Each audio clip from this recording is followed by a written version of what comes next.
शुरू होने जा रहा है देश का सबसे बड़ा मुकदमा, आपकी अदालत, रजत शर्मा के साथ।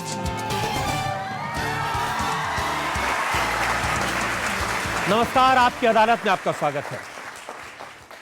1 महीने से ज्यादा वक्त बीत गया। आज भी देश भर में चर्चा है 500 और 1000 के नोट के बंद होने की। आज भी एटीएम्स के सामने लाइनें हैं। आज भी लोग बैंकों के बाहर खड़े हैं। जब लोग पूछते हैं एक दूसरे से तो हालचाल कम, और ये इतना पूछते हैं कि आपको कितने पैसे मिले। लोग सामने बहुत सारी परेशानियां हैं, जाहिर है बहुत सारे सवालात हैं, बहुत सारे इल्जामात हैं, और इन सब की सफाई के लिए आज हमने आमंत्रित किया है भारतीय जनता पार्टी के सबसे ताकतवर लोगों में से एक, भारतीय जनता पार्टी के अध्यक्ष, प्लीज वेलकम बीजेपी के अध्यक्ष अमित शाह।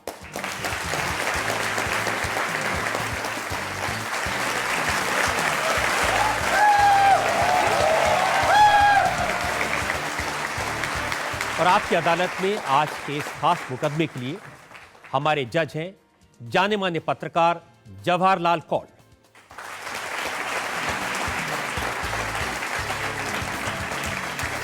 इससे पहले कि आपकी अदालत में आज का मुकदमा शुरू करें, इल्जामात और सवालात का सिलसिला शुरू करें, आज के जज जवाहरलाल कौल की इजाजत चाहेंगे आज की कार्रवाई शुरू करने के लिए। इजाजत। और इससे पहले कि पहला इल्जाम लगे, आपसे पूछें नोटबंदी के बारे में, एक नजर डालेंगे अमित शाह के पॉलिटिकल करियर पर।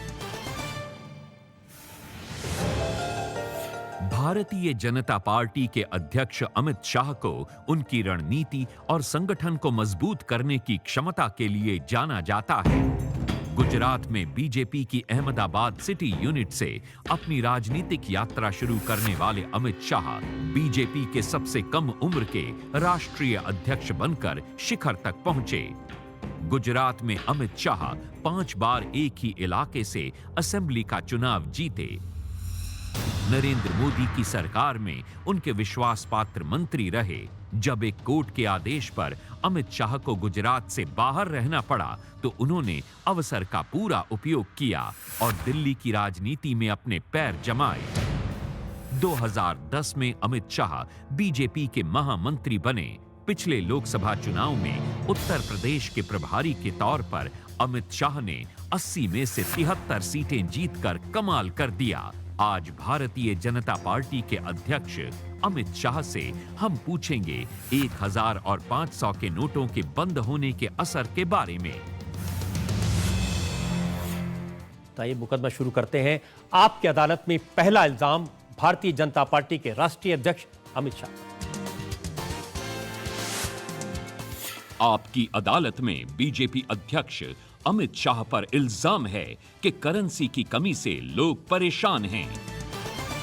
अमित जी, आपने वादा किया था कि थोड़े दिन की परेशानी होगी, लेकिन 1 महीने से ज्यादा का वक्त हो गया और लोग आज भी लाइनों में खड़े हैं। किसी ने मुझे एक शेर लिख के भेजा है, बदलवा दे मेरे नोट ए गालिब, बदलवा दे मेरे नोट ए गालिब, या वो जगह बता जहां कतार ना हो।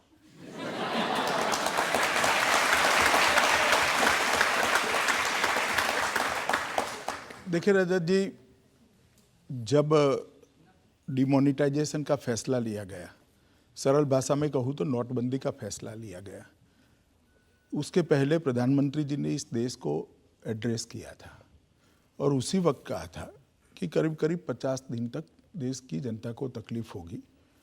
और ऐसा नहीं है कि सिर्फ मीडिया के लोग ही इस घटना के प्रति संवेदनशील हैं।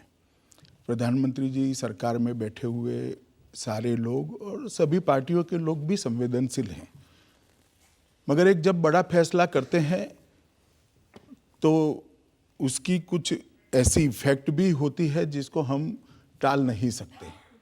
ये देश हित में लिया गया बहुत बड़ा फैसला है और पहले ही दिन से कहा गया था कि 50 दिन तक देश की जनता को दिक्कत आएगी, मगर एक बहुत बहुआयामी, दूरगामी देश के फायदे के लिए लिया गया फैसला है।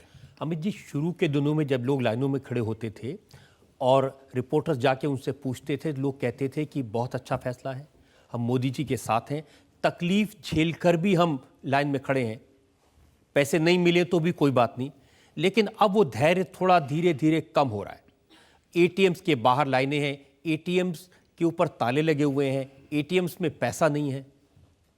देखिए, हो सकता है कि थोड़ी परेशानी ज़्यादा महसूस करते हो क्योंकि 35 दिन हुए हैं, मगर मुझे भरोसा है कि कुछ ही दिनों में जब ये सारी कैश की दिक्कत समाप्त हो जाएगी, उसके बाद अर्थतंत्र में जो सकारात्मक बदलाव होने वाला है, उससे बहुत फायदा देश को और विशेषकर गरीबों को होने वाला है। तो कैश की दिक्कत क्यों आ रही है? कैश की दिक्कत इसलिए आ रही कि पैसा पहुंचाने में भी देरी हो रही और छपने में भी थोड़ा समय लगेगा। और ऐसा नहीं है कि हमारे गणित में नहीं था, 50 दिन का समय मर्यादा पहले से ही कहा गया है और सोच समझ कर कहा गया है। आप कह रहे हैं कि 50 दिन पूरे हो जाएंगे तो लोगों को लाइन नहीं लगानी पड़ेगी? नहीं, मैंने ऐसा नहीं किया, मगर 50 दिन तक काफी हद तक ये तकलीफ दूर हो जाएगी। फैक्ट क्या है, आज बैंक के पास लोग जाते हैं, नंबर आ भी जाता है तो बैंक वाला कहता है 4000 लेने तो लो, नहीं तो मत लो। एकदम ऐसा नहीं है रजत जी। बीच में रवि की बुआई के कारण बहुत सारा पैसा ग्रामीण इलाकों में और नाबार्ड के माध्यम से किसानों में डाइवर्ट करना पड़ा, क्योंकि समय पर अगर बुआई नहीं होती है तो किसान का पूरा रवि का फसल बेकार होता। और मुझे कहते हुए आनंद हो रहा है देश की जनता के आपके माध्यम से बताते हुए कि रवि की बुआई इतनी दिक्कतों के बावजूद भी जरा भी कम नहीं हुई है, बल्कि बड़ी है। बम्पर रवि की फसल आने वाली है। लेकिन सच तो यह है ना कि किसान को खाद खरीदने में, किसान को बीज खरीदने में परेशानी हुई। जो स्टूडेंट्स हैं जो अलग अलग शहरों से आके पढ़ते हैं, उनके पास जेब में पैसा नहीं है। वो कहते हैं हम अपना एग्जाम की तैयारी करें या लाइन में खड़े रहें। रजत जी, आप अगर आज़ादी के वक्त आज़ादी की स्थिति का आकलन करते तो आप जवाहरलाल नेहरू जी जो झंडा तोलन करते थे वो न दिखाते, बॉर्डर पर की लाइनें दिखा देते। बिल्कुल जरूर दिखाते, मगर झंडा तोलन भी जरूरी दिखाना है। झंडा तो इतना बड़ा देश आजाद हुआ, वो घटना आप छोटी कर कर सरहद पर क्या हो रहा है वही शायद दिखाते नहीं। आप एक बात समझ लीजिए रजत जी, जब ड्रास्टिक चेंज होते हैं, आमूलचूर परिवर्तन होते हैं, बदलाव होते हैं, तब थोड़ी तकलीफ पड़ती है। और इस तकलीफ को सरकार और भारतीय जनता पार्टी और सभी राजनीतिक दल कुल मिलाकर बहुत संवेदनशील दृष्टि से समझ भी रहे, महसूस भी कर रहे हैं। आप जिसे थोड़ी तकलीफ कह रहे हैं अमित जी, उसके बारे में कुछ अखबारों के हेडलाइंस में आपको बताता हूं। मेरठ में लाइन में लगे वृद्ध की धक्का मुक्की में मौत। पैसे का इंतजाम न होने से ट्रेन से कटकर एक आदमी ने जान दी। बैंक से रुपया नहीं मिला तो आत्मदाह कर लिया। नई करेंसी नहीं थी तो इलाज में देरी से मौत हो गई। नोट के इंतजार में 3 लोगों की जान गई। नोट नहीं बदले युवती ने फांसी लगाई। बहुत लंबी फहरिस्त है, 100 से ज्यादा लोग मर चुके हैं। आप कह रहे हैं कि थोड़ी परेशानी है? 100 से ज्यादा का आंकड़ा मैं इसकी गहराई में कोई गया नहीं है, मीडिया की हेडलाइंस हैं। मैं ऐसे डिनाई भी नहीं करना चाहता क्योंकि मैं भी इसकी गहराई में नहीं गया हूँ। मगर एक बात निश्चित है रजत जी कि इस घटना के बहुत सारे सकारात्मक पहलू भी है और मैं मानता हूँ कि मीडिया ने उसको भी दिखाना चाहिए। आप कहिए ना सकारात्मक पहलू जो भी हैं, लेकिन मेरा काम है नकारात्मक पहलू के बारे में आपसे सवाल पूछना, इल्ज़ाम लगाना। और सच ये है कि वाकई में लोग गए हैं तो क्या कहेंगे, ये लोग देश के लिए शहीद हो गए, ये लोग नोट के लिए शहीद हो गए? देखिए, किसी की भी मृत्यु को मैं हल्के से लेना नहीं चाहता, मगर मैं इतना ही कहना चाहता हूँ, ना मैं भी इसकी तहकीकात में गया हूँ ना और कोई भी गया है। और अगर इस तरह से मृत्यु हुई है तो ये बहुत दुखजनक है, इसमें कोई दो राय नहीं है। मगर मैं आपको बताना चाहता हूँ रजत जी, इस फैसले के बहुत सारे हकारात्मक पहलू हैं। एक ही झटके में इस फैसले से देश के टेररिज्म की कमर तोड़कर रखी है। आप मेरी बात मानकर रखिएगा, किसी भी खुफिया एजेंसी के व्यक्ति को पूछ कर रखिए। एक ही फैसले ने नक्सलिज्म को आज बर्बाद करने के कगार पर खड़ा लिया है। उनकी उगाही पूरी समाप्त हो गई, जो पैसे पड़े थे वो बर्बाद हो गए। एक ही फैसले ने चुनाव के अंदर से कालाबाजारी पर रोक लगाया है। एक ही फैसले ने कालाबाजारी और पैरेलल इकोनॉमी जो चलती थी उस पर रोक लगाया है। अब सवाल ये है लोकतंत्र के अंदर कि चुनी हुई सरकार ने फैसले कैसे लेने चाहिए। लोगों को अच्छे लगे ऐसे फैसले लेने चाहिए या लोगों के लिए अच्छे हो ऐसे फैसले लेने चाहिए। अगर लोगों के लिए अच्छे हो ऐसे फैसले लेने चाहिए तो लोगों के लिए अच्छा हो ऐसा फैसला है रजत जी। और मैं हर तरह से इसको सवाल जवाब में आपसे सिद्ध करने के लिए तैयार हूं। मगर आप इंडिया टुडे की या अखबारों की हेडलाइन के इर्द गिर्द घूमते रहेंगे और मेरिट्स में नहीं जाएंगे तो मुझे लगता है चर्चा बेईमानी हो जाएगी। आपको इस बात का अंदाजा है कि अब जो लोग लाइन में खड़े हैं या एटीएम पर पैसा लेना जाते हैं उनका धैर्य खत्म हो रहा है, उनका सपोर्ट कम हो गया है? रजत जी, आप एक बात मानिए, एटीएम के पास जो लोग लाइन में खड़े हैं और बैंक की लाइन में खड़े हैं उनका धैर्य समाप्त होता जा रहा है, वो बात से मैं जानकार भी हूं और उसके प्रति संवेदना भी रखता हूं। मगर आप उस बात से जानकार है कि देश के 80 करोड़ लोगों का धैर्य समाप्त हो चुका है। उनके घर में 24 घंटा बिजली नहीं पहुंचती है, उनके घर तक रोड नहीं पहुंची है, उनको शुद्ध पीने का पानी नहीं मिलता है, उनके पढ़ाई लिखाई के मौके नहीं मिलते हैं। देश की सेनाओं का आधुनिकीकरण रुका पड़ा है, उसकी सूचनाओं की टेक्निक अपग्रेड नहीं हो रही है। देश में जितने उपग्रह होने चाहिए थे इतने उपग्रह नहीं है, कनेक्टिविटी की प्रॉब्लम है। ये देश अगर इस तरह से चलाना है कि अवकाश में हर तीसरा उपग्रह हिंदुस्तान का हो तो इस तरह से नहीं चल सकता रजत जी। हम जो मैन्युफैक्चरिंग के नाम पर कर रहे हैं वो सिर्फ मजदूरी है। पैसा चला जाता है, जिन्होंने property rights, intellectual property rights register करे हैं, पेटेंट रजिस्टर करे हैं, ना आर&डी की व्यवस्था है। 50 प्रकार के क्लस्टर बनाकर हमारे बच्चों को मौका देना चाहिए, जिसके तहत दुनिया भर के को अपना बच्चा किसी से भी पीछे नहीं, किसी से भी पीछे नहीं है रजत जी। अगर उसको मौका मिले तो दुनिया भर के पेटेंट हमारे बच्चे रजिस्टर कर कर यहां ले लाए और दुनिया भर की संपत्ति भी यहां ले। कहां है पैसा? तो आप कह रहे हैं पहले सुन लीजिए, अब पैसा कहां है? 8 साल से इस देश का बजट, विकास का बजट, प्लान का बजट 4,20,000 करोड़ से 4,80,000 करोड़ के बीच में झूले खा रहा है। और 4,80,000 करोड़ कहां खर्च करना वो तय है। प्रधानमंत्री ग्राम सड़क योजना में इतना जाना है, सर्व शिक्षा अभियान में इतना जाना है, टेक्निकल एजुकेशन में इतना जाना है, मेडिकल एजुकेशन में इतना जाना है, स्वास्थ्य में इतना जाना है। 4,80,000 करोड़ के बजट से देश छलांग नहीं लगा सकता। पैरेलल इकोनॉमी दिमक की तरह इस देश को लगी है और जब तक पैरेलल इकोनॉमी को करारा आघात कर समाप्त नहीं किया जा सकता ये बजट 15 लाख करोड़ का नहीं हो सकता रजत जी। और मैं दृढ़ता के साथ कहता हूं कि हमने समांतर अर्थव्यवस्था को, काला बाजारियों पर करारा प्रहार किया है, जिसके बहुत अच्छे परिणाम मिलने वाले हैं। तो आपको लगता है कि ऐसे परिणाम आएंगे कि देश में पूरा रामराज्य हो जाएगा, उपग्रह भी छोड़े जाएंगे, लोगों को कॉपीराइट? देखिए रजत जी, आप टॉन्टिंग की भाषा यूज कर सकते हो, मगर मैं इतना जरूर कहना चाहता हूं, एक अच्छी शुरुआत होगी और 2019 के पहले देश की जनता महसूस करेगी यस, नरेंद्र मोदी ने देश बदलने के लिए बहुत बड़ा कदम लिया था, ये मैं मानता हूं। अभी जी मैं कुछ और फैक्ट्स आपके सामने रखना चाहता हूं। लोग, जो ईमानदार लोग हैं, वो कतार में खड़े हैं पैसे लेने के लिए। और उनकी नाराजगी क्यों है? क्योंकि चेन्नई में कैश और गोल्ड पकड़ा गया 142 करोड़, जिसमें 10 करोड़ की नई करेंसी थी। बेंगलोर में अफसर के घर में छापा पड़ा, 5 करोड़ के नए नोट पकड़े गए। एक लोकल लीडर जेडीएस के घर में छापा पड़ा, 2,000 रुपए के नए नोट पकड़े गए। दिल्ली में एक वकील के घर से 2 करोड़ 60 लाख के नए नोट पकड़े गए। ये कहां से आए? प्रिंटिंग प्रेस से उनके घर में गए थे? आपका ये कहना है कि नहीं पकड़ना चाहिए था? जरूर पकड़ना चाहिए था। रजत जी, आपका क्या कहना है? पकड़ना नहीं चाहिए था? जरूर पकड़ना चाहिए, तो लेकिन भैया ये भी पता करना चाहिए कि उसके पीछे कौन कर ही रहे ना। पकड़ा है तो मूल तक जाएंगे, किसी को नहीं बख्शेंगे।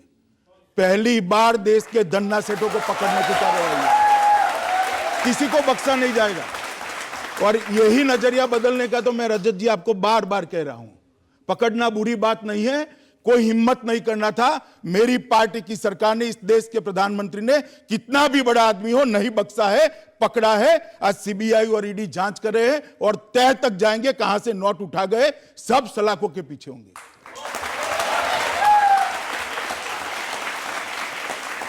अगर वाकई में आप ये कर पाए तो बहुत अच्छा होगा, लेकिन कर पाए तो नहीं, कर ही देंगे रजत जी, आप डाउट मत रखिए। और कर ही दिया है। पहले सिर्फ कतारों की आपकी टीवी की हेडलाइन होती थी, आज 60% पकड़ने की हुई। ये तो देखिए, आप आपका टीवी तो देखिए, तो कम से कम इतना पकड़ा है भाई। तो कम से कम टीवी से तो शिकायत छोड़ दीजिए कि जो होता है वो दिखाते मैं हैं। शिकायत नहीं करता, बदलाव कितना है बताता हूँ। लेकिन मैं आपसे ये बताना चाहता हूं कि जो ईमानदार लोग हैं वो तो अपना पैसे के लिए लाइन में खड़े रहें, और जो बेईमान है वो बैंक के पीछे के दरवाजे से पैसे ले जाएं। देखिए, कोई व्यवस्था ऐसी नहीं हो सकती जिसमें छिद्र न हो, मगर हम छिद्र को देखकर नहीं बैठे हैं। जो व्यवस्था में लूप होल से उसको प्लग करेंगे और उसको सुधारने के लिए ये कड़े लूपहोल को कदम। पहले एंटिसिपेट करना चाहिए था ना। नहीं, इतना बड़ा कदम ही पहली बार उठाया है रजत जी। मुरारजी भाई के वक्त नोटबंदी हुई थी, उस वक्त भी 160 करोड़ की बड़ी नोटें थी। ये 14,75,000 करोड़ की नोटों को रद्द करने का फैसला ये दुनिया का कोई डेमोक्रेटिक देश सोच ही नहीं सकता। वहीं हो सकता है जहां कम्युनिस्ट है, जहां वहीं हो सकता है जहां मिलिट्री रूल है। कोई डेमोक्रेटिक देश सोच नहीं सकता। और मैं भी मानता हूं कि डेमोक्रेटिक कंट्री है हम, इसमें चर्चा होनी चाहिए। थोड़ी तकलीफ है, उसको भी अगर कोई उजागर करता है तो हमें इसका खेद नहीं है। नहीं, मैं पूछ रहा हूं कि जो बेईमानी जिन्होंने की है, जिन्होंने नए नए नोट अपने घरों में भर लिए हैं, वो ऐसा करेंगे इसका पहले से अंदाजा नहीं था? नहीं, अंदाजा था, इसीलिए तो पहले से रिकॉर्डिंग की व्यवस्था कर दी और सब पकड़े जा रहे हैं रजत जी। कहाँ रिकॉर्डिंग की व्यवस्था? बैंकों में से, रिकॉर्डिंग में से ही पकड़े जा रहे हैं। 37,000 बैंक ऐसे हैं जहां पर सीसीटीवी नहीं है। रजत जी ऐसा है,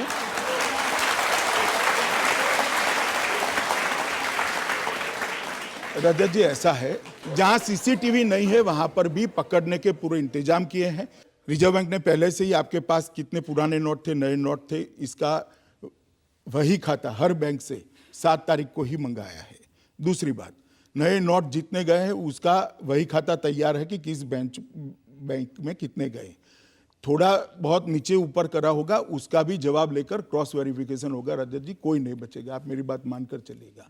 और बचना भी नहीं चाहिए। मैं चाहता हूं आपकी बात मानना, लेकिन जो मेरे डाउट्स हैं वो तो मैं आपसे पूछूं। जरूर पूछिए। अब देखिए, अच्छा ही क्लैरिफाई हो रहा है जी। और कोई बचेगा भी नहीं। और अभी जो लोग पकड़े गए हैं, मैं मानता हूं रजत जी कि security agencies, CBI, ED, income tax, इन लोगों ने बहुत अच्छे से विगत 6-7 दिनों में कार्यवाही की है और बहुत अच्छे इसके नतीजे भी मिले हैं और इन्वेस्टिगेशन बहुत जल्दी मूल तक पहुंच जाए। नॉर्मल टाइम्स में इनकम टैक्स डिपार्टमेंट 3,20,000 अकाउंट्स की स्क्रूटनी करता है, इनके केसेस होते हैं। अगर 40 करोड़ बैंक अकाउंट की जांच करनी है, 1% भी हुआ तो 40 लाख अकाउंट हुए। इनकी स्क्रूटनी के लिए सिर्फ 4,000 अफसर हैं, कई साल लग जाएंगे। रजत जी, कई प्रकार की व्यवस्थाएं होती है। अब ऐसा समय नहीं है कि व्यक्तियों के आधार पर ही काम होता है। कई प्रकार की बात, मीन निकल जाएगा, इतने से ज्यादा किसने भरा, अगले रिटर्न से कितना उसका इनकम ज्यादा आया है। बहुत सारे प्रकार होते हैं। आप इतनी चिंता मत करिए, सब हो जाएगा। और हम कहाँ भागने वाले हैं। मैं आऊंगा ना फिर से जवाब देने के लिए। आप 4 महीने बाद बता दीजिएगा, मैं आ जाऊंगा फिर से जो हिसाब देने के लिए। मैं सोच रहा था 50 दिन बाद आएंगे आप। नहीं, देखिए 50 दिन के बाद भी आ सकता हूं, मगर 4 महीने के बाद मैं जब आऊंगा तब प्रधानमंत्री जी ने इसमें से जो कर आएगा उसके माध्यम से युवाओं के लिए, गरीब के लिए, गांव के लिए, किसान के लिए, दलित के लिए, पिछड़े के लिए, आदिवासी के लिए जो योजनाएं बनानी है, प्रधानमंत्री गरीब कल्याण योजना का जो उन्होंने घोषणा किया है उसका खाका लेकर आऊंगा। तब मालूम पड़ेगा कि लाइन में जो खड़े हैं वो परेशान नहीं है, वो एक्चुअल बेनिफिशियरी बनने वाले हैं इस नोटबंदी के। और भी इल्जाम मेरे पास में है। हम एक ब्रेक पे रुकेंगे और ब्रेक के बाद अमित शाह पर इल्जामात और सवालात का एक और दौर। पैसा डालने वाले इतने चालाक और इतने उस्ताद होते हैं कि उनको पकड़ना इतना आसान नहीं होगा। सरकार भी इसके रास्ते जानती है रजत जी, आप डालकर देख लीजिए, आपको मालूम पड़ जाएगा। और बाद में अच्छे से अच्छा लॉयर और सीए भी रख दी। मुझे तो आपसे उधार लेके डालना पड़ेगा, मेरे पास तो है नहीं। मेरे पास तो है, तो चेक मिलेगा।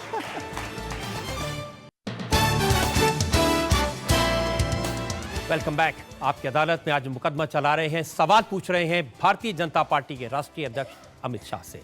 आपकी अदालत में अगला हिस्सा। आपकी अदालत में बीजेपी अध्यक्ष अमित शाह पर आरोप है कि नोट बंद करने का फैसला जल्दबाजी में किया गया। अमित जी, हम सब इस फैसले के पक्ष में हैं। अच्छा फैसला है, देश के लिए बहुत लाभ इसका होगा, लेकिन जिस तरह से इंप्लीमेंट हुआ, जब उसको देखते हैं ऐसा लगता है कि पहले से तैयारी नहीं थी। तैयारी से आपका मतलब कम लोगों को सूचना थी इससे है या तैयारी से है? नहीं, जो प्रॉब्लम्स आज हम देख रहे हैं, बैंकों के पास प्रॉपर पैसा पहुंचे, देखिए एटीएम को कैलिब्रेट किया जाए। मैं आपको बताता हूँ, 500 और 1000 की नोट का जो साइज था, मतलब वॉल्यूम था, वो बहुत बड़ा था। ये पूरी 500 और 1000 की नोटों को रिप्लेस करने वाली करेंसी छापकर ये रद्द करना वो नामुमकिन है, बात गोपनीय नहीं रह सकती। और रजत जी, अगर ये बात पहले से डिक्लेयर हो जाती है तो इस बात का कोई महत्व ही नहीं रहता है। सरकार ने ठीक तैयारी कर किया है और इसीलिए 8 तारीख की रात को ही उसको बताया गया था कि भाई करीब करीब 2 महीना 50 दिन 60 दिन 50 दिन इसकी परेशानी होगी, वो पहले से ही बता दिया गया था और ये कल्पना भी थी, कोई बात ऐसी नहीं हुई जो क्या तैयारी की गई थी? अब तैयारी मैं यहाँ नहीं कह सकता कौन सी फाइल कहाँ चली, कहाँ नोट छपे, क्या चले, और मैं सरकार का हिस्सा भी नहीं हूँ, मगर मैं इतना कहता हूँ कि सरकार ने बहुत गंभीरता से, ऐसा कुछ नहीं हुआ जो कल्पना में नहीं था। हाँ, सबको वो परेशानी नहीं हो रही ऐसा मैं नहीं कह रहा। आरबीआई ने जितने प्रॉमिस किया था उतने ही नोट छापे? जी देखिए रजत जी, मेरे पास आरबीआई के नोट छापने का हिसाब किताब नहीं होता और ना होना चाहिए। मेरे पास है थोड़ा सा। हाँ, तो आप बता दीजिए, मगर मेरे पास होना भी नहीं चाहिए। मगर मैं इतना बता सकता हूँ कि आरबीआई ने ना कोई चीज़ गोपनीय रखी है, ना आरबीआई को पूछे बगैर फैसला हुआ है। पर्याप्त मात्रा में कंसल्टेशन जिस छोटे से फोरम में करना चाहिए था प्रधानमंत्री जी को, वो छोटे से फोरम में पर्याप्त मात्रा में कंसल्टेशन करके उसके एडमिनिस्ट्रेटिव सारी चीज़ों का जांच कर ये फैसला लिया गया है। कोई जल्दबाजी में लिया गया फैसला नहीं है, ना ऐसी कोई जल्दबाजी करने का कोई कारण भी था। देखिए, बड़ी प्रॉब्लम यह है कि मार्केट में 2000 के नोट तो हैं लेकिन 500 के नोट नहीं मिल रहे।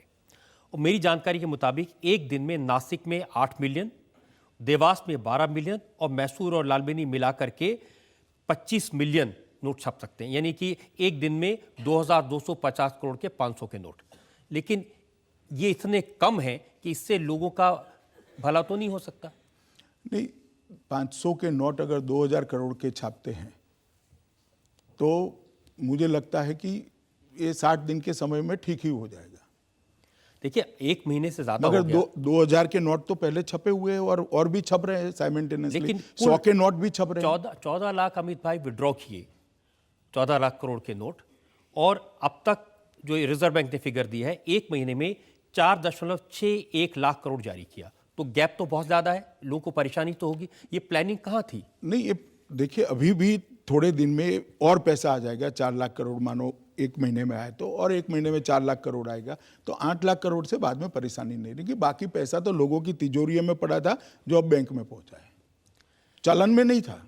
नहीं, लेकिन ये पहले से एंटिसिपेट किया था कि कुछ लोग बैंक के पिछले दरवाजे से निकाल कर ले जाएंगे और जनता को नहीं मिलेगा वो पैसा। देखिए रजत जी, जब आप किसी भी अव्यवस्था के खिलाफ युद्ध करते हो तो ऐसे युद्ध नहीं होता कि एक तरफा ही होता जाएगा।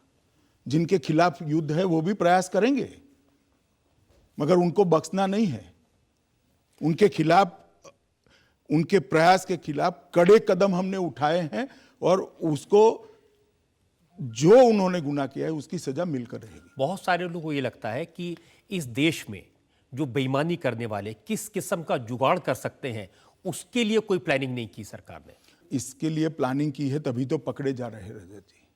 नहीं, ये तो एक महीने बाद पकड़ना शुरू हुआ ना। अगर पहले दिन पकड़े जाते, पहले दिन इतना गया भी नहीं होता, पहले दिन नहीं जाता है रजत जी पैसा। पहली रात में ही पैसा इकट्ठा होने में एक समय लगता है और एक महीने बाद पकड़ा गया तो पकड़ने की कार्यवाही जब हुई है तभी तो पकड़ा जाता है। और मैं मानता हूं पकड़ा जाना बुरी बात नहीं है, पकड़ा जाना अच्छी बात है। नहीं, पकड़ा जाना अच्छी बात है, जरूर पकड़ा जाना चाहिए और उसकी तह तक पहुंचना चाहिए। लेकिन आम तौर पर लोगों का इंप्रेशन ये है कि जो पैसा बैंक में चला गया वो सिस्टम का हिस्सा हो गया और वो लोग पकड़े नहीं जाएंगे। देखिए रजत जी, अच्छा कि आपने सवाल पूछ लिया। ये भ्रांति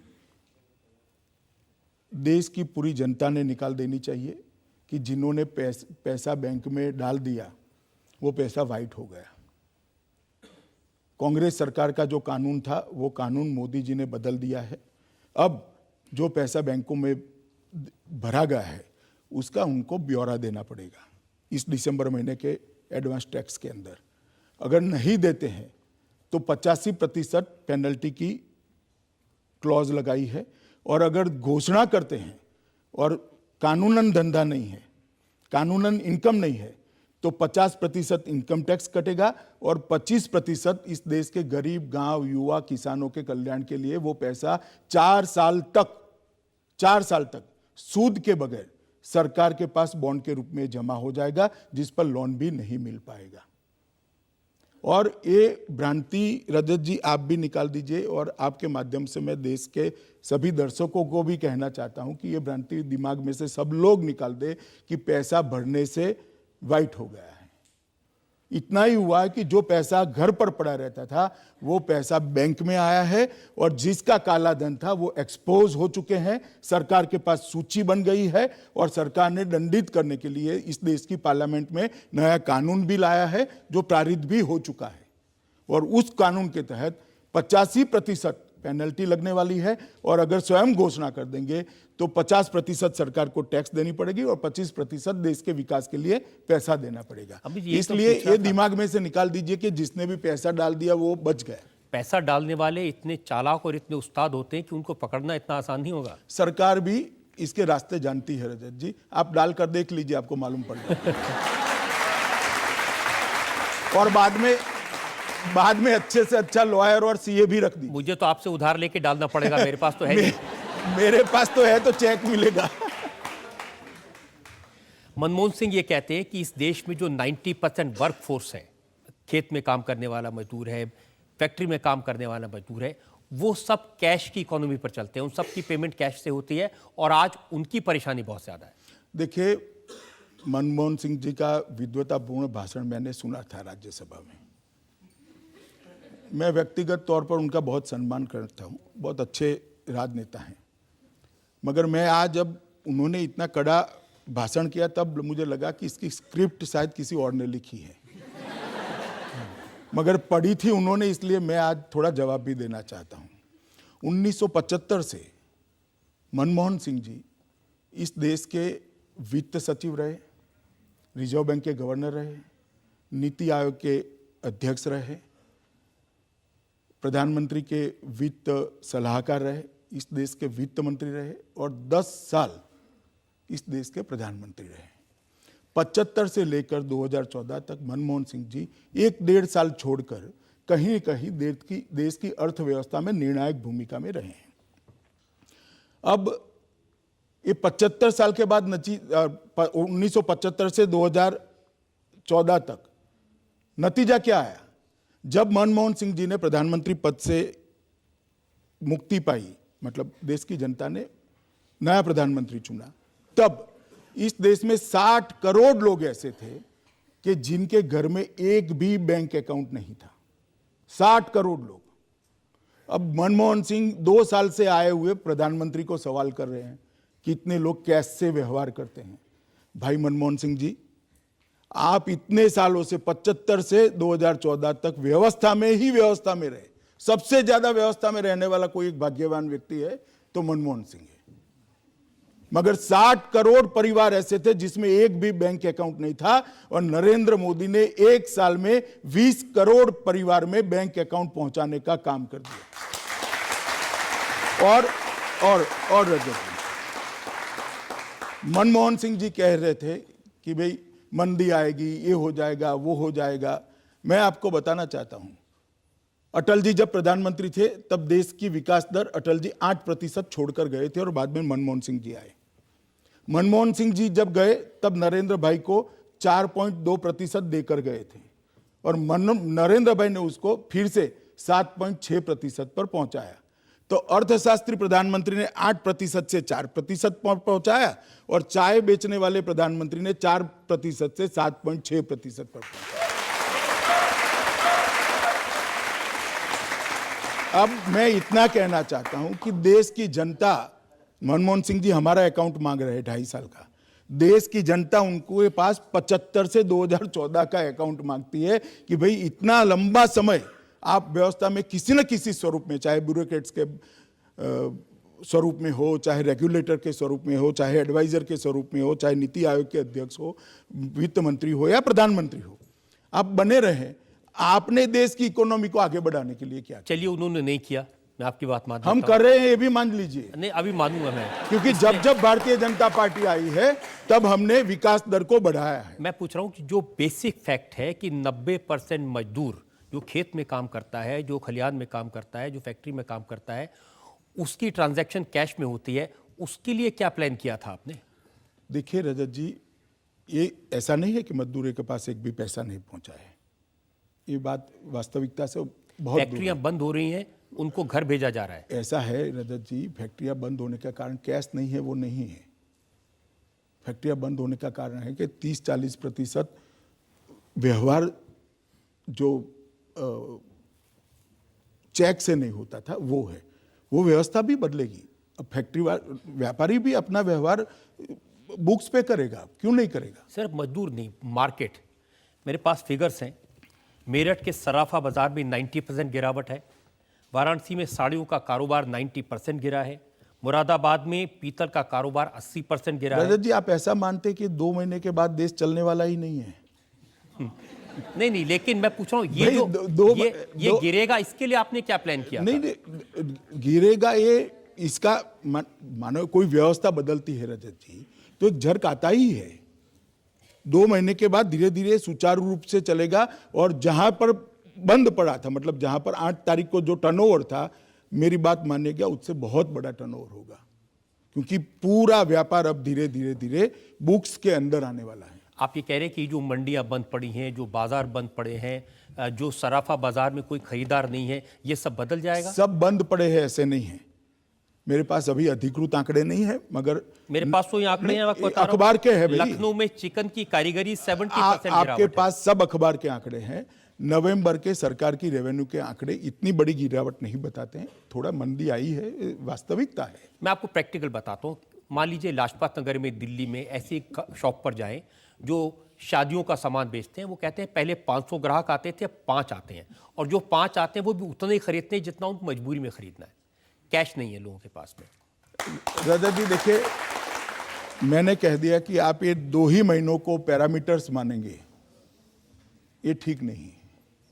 ये एक लंबी नहीं, मैं आपसे दूरगामी। पूछ रहा हूं कि ये जो परेशानी आने वाली थी लोगों के सामने, बिजनेस के सामने, छोटे कारोबारी के सामने, दुकानदार के सामने, इसको एंटिसिपेट करके क्या प्लान किया गया था?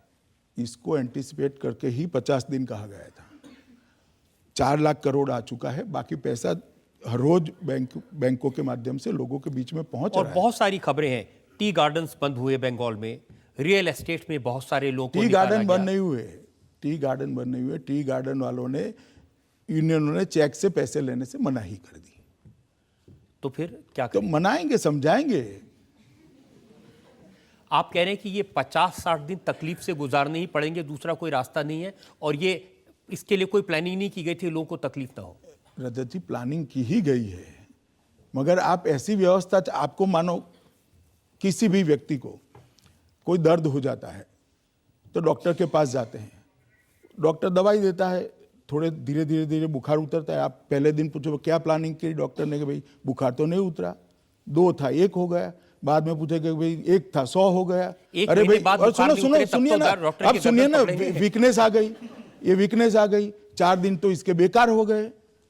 मगर भाई, इतनी बड़ी पैरेलल इकोनॉमी को आप अगर समाप्त करना चाहते हो तो कुछ तकलीफ जरूर आएगी रजत जी, और ये देश की जनता भी समझ रही है, और मुझे लगता है आपने भी समझना चाहिए। जनता से जो लोग सवाल पूछना चाहते हैं रिलेटेड, जी हाँ, आप। यदि आपकी व्यवस्था इतनी सही थी तो जो लोग अभी सैकड़ों माते हुई हैं, जिन बहनों की शादियां टूट गई हैं, उनके लिए आपने क्या उपाय किए हैं? क्या उनको योगदान देने की बात की है?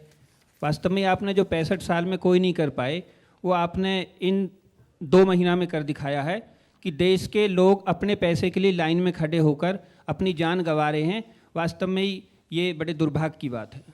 यानी मैं भी मानता हूं कि भाई अगर किसी की जान गई है तो दुर्भाग्य की बात है, मगर मैं फैसला लेने की जो कारण है, ये किसी की जान लेना नहीं है, वो देश को आगे बढ़ाने के लिए है और पूरी व्यवस्था को सुधारने के लिए है। अब कोई रोड बनती है, अगर उस पर कोई एक्सीडेंट होता है या गिर जाता है तो उसको अकस्मात कहते हैं भैया। अमित जी, उनकी भी शिकायत ये है कि ये सब चीजों के लिए एंटिसिपेट नहीं किया गया, प्लानिंग में गड़बड़ थी।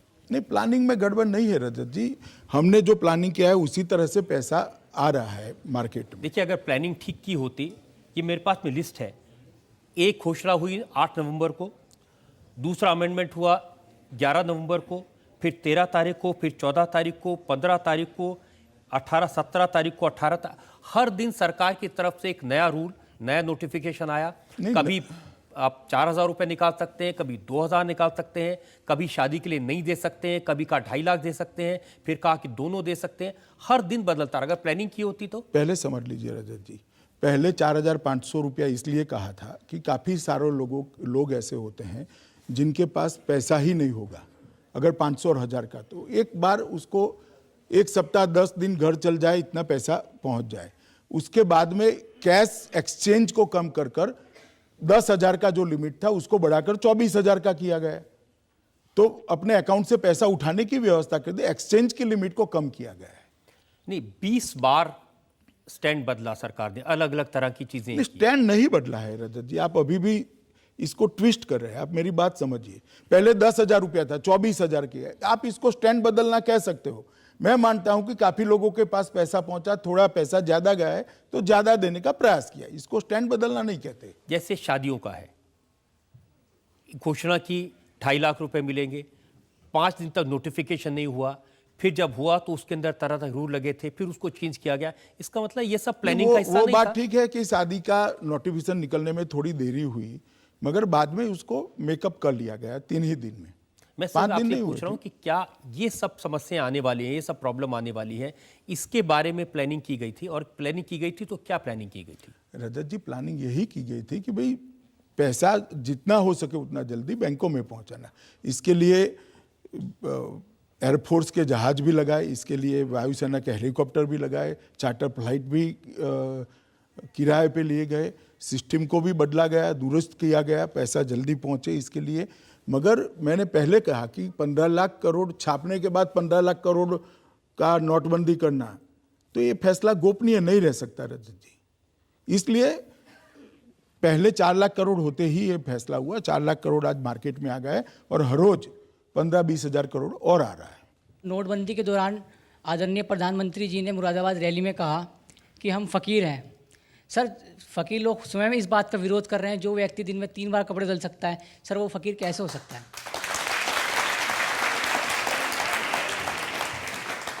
देखिए, फकीर शब्द को कपड़े के साथ नहीं जोड़ना चाहिए। इस देश ने ऐसे प्रधानमंत्री देखे हैं जिन पर अरबों खरबों रुपए की रिश्वत के आरोप लगे हैं। अगर नरेंद्र मोदी पर यही आरोप है, उसके पास 30-40 जोड़ पैर अच्छे कपड़े हैं, तो मैं तो पार्टी, सुनो भाई, पार्टी के अध्यक्ष से नाते स्वागत करता हूं कि इतना ही आरोप है। जो है अभी कहा गया कि गरीब आदमी के घर अगर शादी पड़ी है तो 2.5 लाख रुपए निकाल सकता है, और उधर रेड्डी साहब और गडकरी साहब की बेटी की शादी होती है, वो सब करोड़ों रुपए खर्च करते हैं। तो सर, इसके ऊपर आप क्या कहेंगे? क्या उनके पास काला धन नहीं है? नहीं, गडकरी साहब की शादी में कोई करोड़ों रुपए का खर्चा नहीं सर, रेड्डी साहब की बेटी के घर। मगर रेड्डी साहब पार्टी से कब के निकाले गए की बात नहीं है सर, निकाले गए की बात नहीं है। और उसके बाद में इनकम टैक्स ने काफी पूछताछ भी करी है और आगे भी बढ़ी है पूछताछ काफी। वो सिर्फ चाहते हैं कि जो लोग इस तरह से काला धन खर्च कर रहे हैं खुलेआम, इस आदेश के बाद भी क्या उन पर कड़ी कार्रवाई होगी? हो ही रही है। आपको शायद मालूम नहीं, उनके घर पर इनकम टैक्स वाले पहुंचे ही है और पूछताछ भी हुई है और डिटेल इन्वेस्टिगेशन हो रहा है। सर, इतनी तकलीफ हो रही है, मोदी जी ने ये तो बोल दिया कि मित्रों 50 दिन तकलीफ होगी, उसके बाद आदत पड़ जाएगी, ये बोलना भूल गए वो।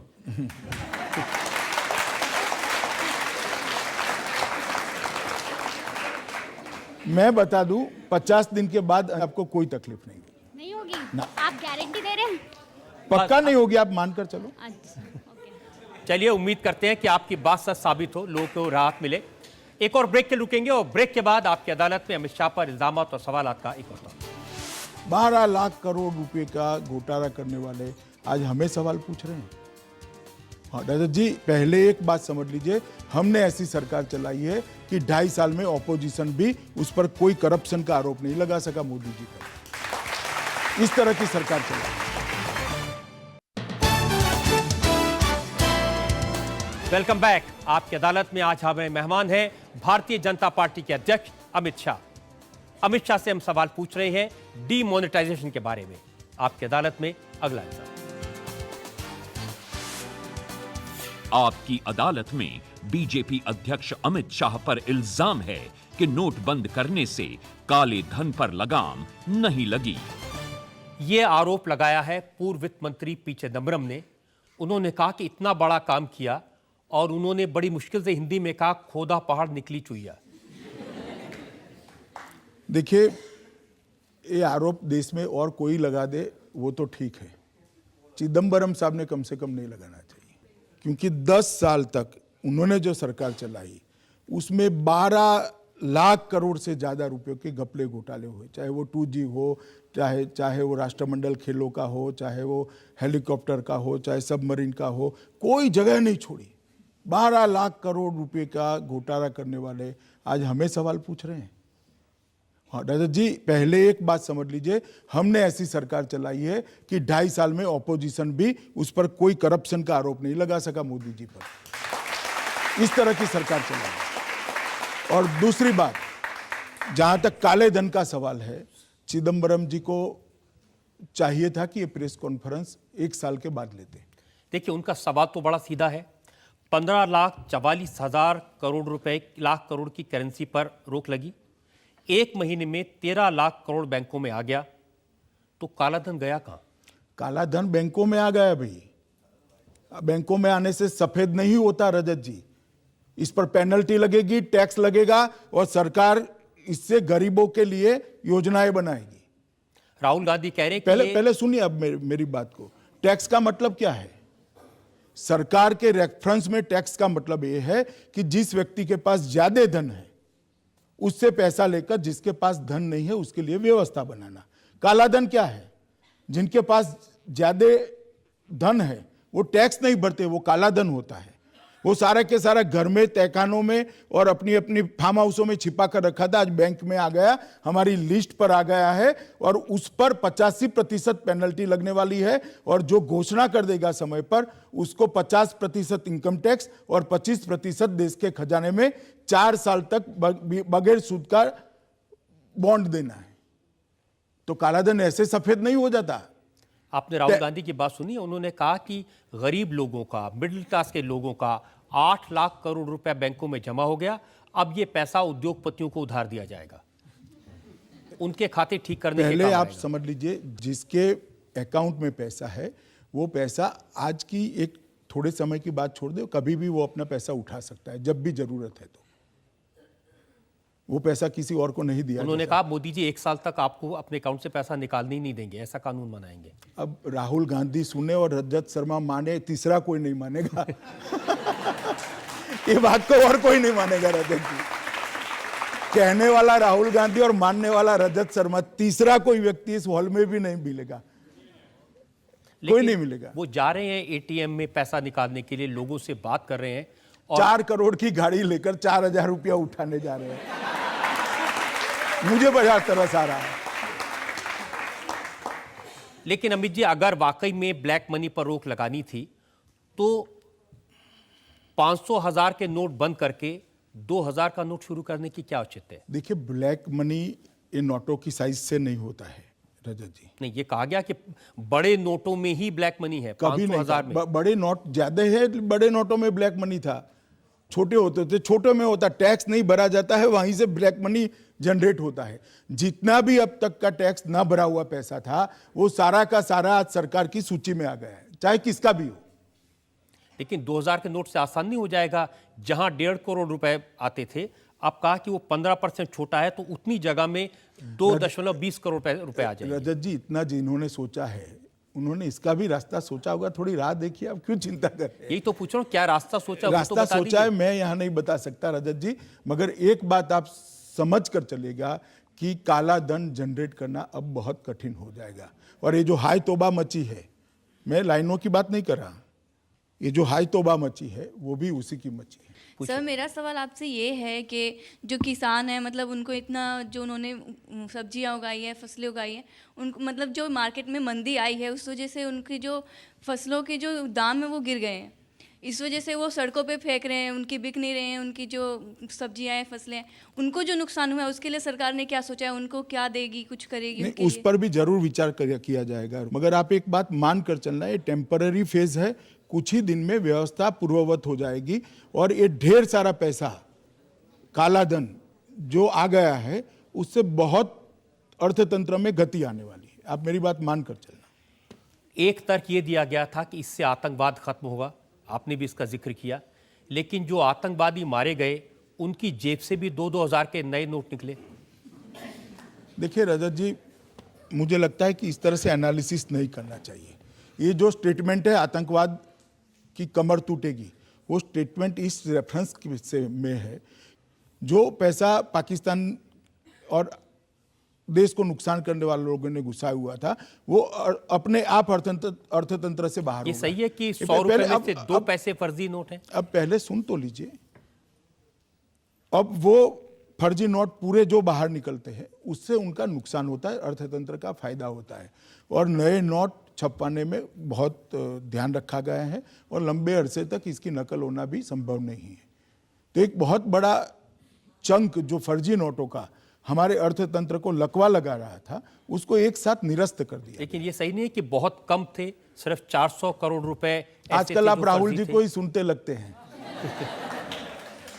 अभी राहुल जी ने कहा है, ये तो पार्लियामेंट में जवाब दिया गया कि 100 रुपए में से 2 पैसे नकली थे। नहीं, पार्लियामेंट में ऐसा कहाँ जवाब? राहुल जी पार्लियामेंट के बाहर बोले हैं ऐसा। आपको उनकी बातों का जरा भी यकीन नहीं है? नहीं, अगर ये वास्तविकता है तो उन्होंने सोर्स ऑफ इंफॉर्मेशन, अपना सोर्स दिखाना चाहिए कि किस आधार पर ये कह रहे हैं। वो तो कह रहे हैं वो पार्लियामेंट में बोलना चाहते हैं, आपकी पार्टी उन्हें बोलनी नहीं दे रही, और वो बोलेंगे तो भूकंप आ जाएगा। अरे भाई, तो बाहर ही बोल ले, बाहर कौन रोक रहा है? आप ही बुला लो आपकी अदालत में, जो बोलना है बोलो। कांग्रेस मुख्यालय पर प्रेस कॉन्फ्रेंस कर दे। पार्लियामेंट हमने नहीं रोकी है। पहले दिन से जैसे ही चर्चा मांगी, अरुण जी ने चर्चा दी, उन्होंने कहा प्रधानमंत्री उपस्थित रहने चाहिए, प्रधानमंत्री उपस्थित भी रहे। उन्होंने कहा प्रधानमंत्री सभी के सभी घंटे बैठने चाहिए। ऐसा कभी होता है रजत जी? नहीं तो राहुल जी को बोलने क्यों नहीं दे रहे? हमने कहा रोका है राहुल जी को? अब क्यों इतना राहुल जी का मानते हैं?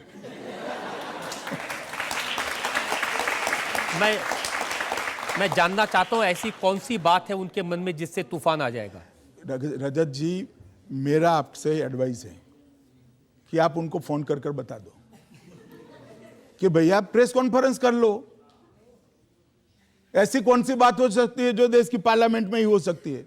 बजट देश की पार्लियामेंट में रखना कानून है। आरोप लगाने के लिए कौन सी पार्लियामेंट की जरूरत है? आप कहीं पर भी लगा सकते हो। लगा सकते हैं, नहीं लगा सकते भाई बताओ? अब लगाते ही नहीं 3 दिन से। चलिए कोशिश करेंगे कि आपकी अदालत में उन्हें बुलाएं, उन्हें मौका देंगे। आप हाँ, आपकी अदालत में लगा दें। एक और ब्रेक के रुकेंगे और ब्रेक के बाद आपकी अदालत में इल्जाम और सवाल आपका एक और सवाल। वित्त मंत्री को पत्र लिखकर क्या करना? 15 साल उड़ीसा में रहे और कहीं पर वाईफाई नहीं है, तो भाई सवाल तेरे सामने है, मेरे सामने नहीं है। नहीं, लेकिन वित्त मंत्री और चीफ मिनिस्टर के झगड़े में जनता क्यों पिसे? झगड़ा नहीं है, ये दायित्व तो उनका ही है। Welcome back. आपकी अदालत में मुकदमा चला रहे हैं भारतीय जनता पार्टी के अध्यक्ष अमित शाह पर, और अमित शाह से हम पूछ रहे हैं 500 और 1000 के नोट बंद होने से देश की जनता पर क्या असर पड़ेगा और इसका रास्ता क्या है? आपकी अदालत में अगला। आपकी अदालत में बीजेपी अध्यक्ष अमित शाह पर आरोप है कि कैशलेस इकोनॉमी का आइडिया प्रैक्टिकल नहीं है। अमित जी, बहुत सारे लोगों ने सवाल उठाए हैं। अर्थशास्त्रियों ने कहा, उन्होंने कहा कि कैशलेस इकोनॉमी कहाँ है? क्या अमेरिका में है? क्या सिंगापुर में है? देखिए रजत जी, कैशलेस शब्द प्रयोग ठीक नहीं है। लेस कैश, जिसमें कैश का चलन कम हो, ऐसी इकोनॉमी हम चाहते हैं, क्योंकि उसमें बाद में टैक्स न भरने की बहुत कम गुंजाइश रह सकती है। कैशलेस का मतलब ये कतई नहीं है कि देश में कैश का चलन बंद हो जाएगा, नकदी की जरूरत नहीं पड़ेगी, नकदी को प्रतिबंधित कर दिया जाएगा। ये कुछ लोग भ्रम फैला रहे हैं। मगर मैं मानता हूं मित्रों कि मोदी जी ने जो कहा है, लेस कैश इकोनॉमी की बात कही है, ये करने से देश के ऑनेस्ट टैक्स पेयर और देश के गरीब से ज्यादा फायदा किसी का नहीं है। क्योंकि क्योंकि जब आप भुगतान करते हो आपका तो टैक्स कट ही जाता है, मगर वो टैक्स सरकार के पास जाने की जगह किसी के पॉकेट में चला जाता है। तो आपका टैक्स जो आपकी गाढ़े पसीने की कमाई से देते हो वो सरकार के खजाने में जाना चाहिए, जिससे हमारी फौजें अपना काम ठीक से कर रहे, हमारे साइंटिस्ट अपना काम ठीक से कर सके, अपनी एग्रीकल्चर की व्यवस्था ठीक हो, अपने देश का इंफ्रास्ट्रक्चर ठीक हो। मैं नहीं मानता इसमें किसी को तकलीफ होनी चाहिए और धीरे धीरे देश को इस दिशा में जाना चाहिए। 100 करोड़ से ज़्यादा मोबाइल रखने वाला ये देश है। अगर ये देश धीरे धीरे लेस कैश इकोनॉमी की ओर जाता है तो टैक्स चोरी करने की गुंजाइश शून्य के बराबर होने की संभावना है और इस दिशा में सबने प्रयास करना चाहिए। सिर्फ प्रधानमंत्री जी का अकेले का जिम्मा नहीं है। लेकिन अमित जी, कैशलेस के लिए मशीनें होनी चाहिए, कैशलेस के लिए वाईफाई होना चाहिए, कैशलेस के लिए बैंडविड्थ होनी चाहिए। न वाईफाई है न बैंडविड्थ है, कैसे इस्तेमाल करेंगे? देखिए, नहीं है ऐसा नहीं है, कम है और इसको बढ़ाया जा रहा है रजत जी। और अब मोबाइल पर ई बटवा जो आया है इसके माध्यम से भी काफी काम चल रहा है और इसको भी युद्ध स्तर पर सरकार बढ़ाने जा रही है। पॉस मशीनों को भी बढ़ाया जा रहा है, कनेक्टिविटी की सुविधा को भी बढ़ाया जा रहा है। डेबिट कार्ड, रुपए डेबिट कार्ड लगभग 25 करोड़ के आसपास इश्यू कर दिए गए। ममता बनर्जी ने ऐसे बताया कि बहुत सारे गांव हैं, बड़ी संख्या में गांव हैं। मनमोहन सिंह ने भी एक आर्टिकल में लिखा कि 600 मिलियन गांव हैं, कस्बे हैं जहां पर बैंक ही नहीं है। नहीं तो वहां कैसे चलेगा ना। मैं कहाँ कह रहा हूं देश में से कैसी नहीं रहेगी, किसी ने ऐसा नहीं कहा। आजकल तो किसी के पास कैश है ही नहीं। चलिए रजत जी, देखिए आप व्यंग करें वो बात नहीं, अलग व्यंग नहीं, है। लेकिन मैं सीरियसली आपको बताऊं, नहीं, नवीन पटनायक ने, मैं भी सीरियसली कह रहा हूं कि देश ने लेस कैश इकोनॉमी की ओर जाना चाहिए और काले धन को समाप्त करने का इससे बड़ा कोई रास्ता नहीं हो सकता। इसमें जो कोई भी व्यवस्था सरकार ने करनी है सरकार जरूर करेगी, मगर जनता ने भी इसमें एक मन बनाकर धीरे धीरे उस दिशा में जाना चाहिए। आप बताइए इस दिशा में सरकार क्या करेगी? नवीन पटनायक ने फाइनेंस मिनिस्टर को चिट्ठी लिखी। उन्होंने कहा हमारे यहाँ 5300 पंचायत हैं जिनमें से 4100 में किसी तरह की बैंकिंग की और किसी तरह की एटीएम की, किसी तरह की वाईफाई की सुविधा नहीं है। नहीं, उसको सुधारना चाहिए रजत जी। और ये नवीन पटनायक वित्त मंत्री को क्यों पत्र लिख रहे हैं? वो भी तो 15 साल से वहां मुख्यमंत्री हैं, उन्होंने क्या किया? 15 साल से मुख्यमंत्री है वो। वित्त मंत्री को पत्र लिखकर क्या करना? 15 साल उड़ीसा में रहे और कहीं पर वाईफाई नहीं है तो भाई सवाल तेरे सामने है, मेरे सामने नहीं है। नहीं, लेकिन वित्त मंत्री और चीफ मिनिस्टर के झगड़े में जनता क्यों पिसे? झगड़ा नहीं है, ये दायित्व तो उनका ही है। झगड़ा कहां है? हम तो मदद करना चाहते हैं, एडिशनल मदद करना चाहते हैं। उन्होंने दायित्व पूरा नहीं किया, आपने नोट बंद कर दिए, जनता कहां जाए? नोट बंद नहीं किए है रजत जी। आप कितना भी ट्विस्ट कर लिए जनता नहीं मानेगी। कैशलेस का मतलब रजत शर्मा जो निकाल रहे हैं वो नहीं है कि इस देश में कैश का चलन ही नहीं रहेगा। लेस कैश सोसाइटी बनाना चाहिए। मैंने जैसे एग्जाम्पल देके कहा, छोटे छोटे लोग जो अपना चीज वस्तु घर के निजी उपयोग के लिए परचेज करते हैं उनके टैक्स की चोरी हो रही है, उसको टैक्स भरना पड़ रहा है। उसको तो सस्ता नहीं मिल रहा है, वो तो टैक्स भरता ही है, मगर टैक्स सरकार को भी नहीं मिल रहा है तो बीच में कहीं चला जाता है। वो बीच में कहीं चला ना जाए, इसकी ये व्यवस्था है। तो कैशलेस के लिए क्या व्यवस्था है? कैसे वाईफाई होगा, कैसे इलेक्ट्रिसिटी आएगी, कैसे लोगों को मशीनें मिलेंगी? देखिए रजत जी, जब हम शासन में आए ना तब देश में 15,000 गांव ऐसे थे जहां इलेक्ट्रिसिटी थी ही नहीं। 15,000, 60 साल के बाद हमने 2 साल के अंदर 9,000 गांव ऐसे कर दिए जहां इलेक्ट्रिसिटी पहुंच गई है और 2019 तक हर गांव में इलेक्ट्रिसिटी पहुंचाने की व्यवस्था भारतीय जनता पार्टी की सरकार कर रही है। सवाल इतना ही है रजत जी, ये जो आंकड़े बढ़ा चढ़ाकर सबको दिखाते हैं इतने गांवों में बैंक नहीं है, जिन गांवों में बैंक नहीं है वहां बैंक मित्र की व्यवस्था की है। 1,25,000 पोस्ट ऑफिसों को बैंकिंग की सुविधाओं से लैस किया गया है। एफर्ट्स हुए हैं रजत जी, ऐसा नहीं है, मगर इसके टाइटल नहीं बनते इसलिए आपकी कतरन में नहीं आता, क्योंकि वो पॉजिटिव बात है। टाइटल नहीं बनेगा उसका कि भाई बैंक मित्र के माध्यम से ये देश के हर एक गांव को कनेक्ट करने का एक भगीरथ प्रयास ये 2.5 साल में नरेंद्र मोदी सरकार ने किया। जिस गांव में बैंक नहीं है वहां बैंक मित्र जाता है, अकाउंट्स खोलता है, उसकी जमा लेता है, उसको निकासी देता है। एक दिन में 50,000 तक हर गांव में, छोटे छोटे कस्बों में। ये व्यवस्था करी है सरकार ने। आपने अभी कहा कि ब्लैक मनी को आप योजनाओं में ट्रांसफ़र करेंगे लोगों की, और अभी मोदी जी भी ट्रांसपेरेंसी की बात करते हैं, तो अगर इलेक्शन कमीशन पॉलिटिकल पार्टीज़ को आरटीआई में इंक्लूड करे तो आप और बीजेपी पार्टी क्या इस कदम का समर्थन करेंगे? क्योंकि अब नोटबंदी के बाद लोगों का बहुत प्रश्न आने लग गए हैं कि क्या आगे स्टेप लेगी बीजेपी पार्टी। देखिए, आरटीआई एक बहुत बड़ा शब्द है, मगर इलेक्शन फंडिंग को आरटीआई के दायरे में डालना चाहते हैं तो बीजेपी पार्टी इसका जरूर स्वागत करेगी। अब कोई आरटीआई ऐसा डालेगा कि भाई अमित शाह को कितने लोग मिलने आए, कितना चाय पिलाया, कौन कौन मिलने आया, ये इस तरह से नहीं होना चाहिए, क्योंकि ये सरकारी दफ्तर नहीं है, पॉलिटिकल पार्टी है।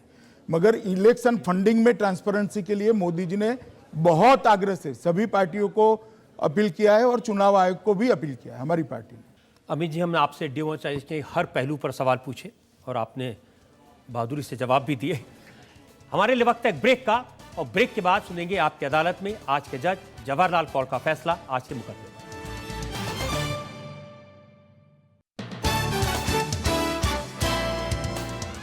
अब वक्त है आपकी अदालत में आज के जज जवाहरलाल कौर के फैसले का। आपकी अदालत में भारतीय जनता पार्टी के अध्यक्ष अमित शाह जी पर बहुत सारे आरोप लगाए। अमित शाह जी पर एक असाधारण जिम्मेदारी है, न केवल अपनी पार्टी के आंतरिक मामलों को संभालना, बल्कि उन्हें इस पर उनका उत्तरदायित्व इस पर भी है कि वह सरकार की आंख और कान का काम करें। जो कठिन और जटिल फैसले उनकी सरकार करती है, उन फैसलों को आम जनता के पास ले जाना, उन्हें समझाना, उन्हीं की भाषा में उनको समझाना, और फिर जनता की मुसीबतों को, उनकी शिकायतों को सरकार तक ले जाना, इस दोहरे कर्तव्य को निभाते हुए कभी कभी उनके अपने व्यक्तिगत जीवन के बारे में या उनके अपनी बातों के बारे में कभी नाराज़गी, कभी असहमति पैदा हो सकती है, लेकिन इनको आरोप नहीं कहा जा सकता। इसलिए ये अदालत उन्हें सभी आरोपों से बरी करते हुए आज की कार्रवाई समाप्त कर।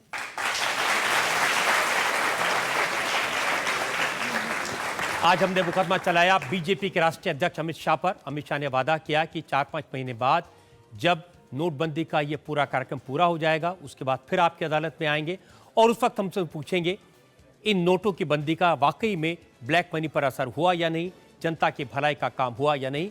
अगले सप्ताह से मुलाकात होगी एक नई शख्सियत के साथ। तब तक के लिए नमस्कार।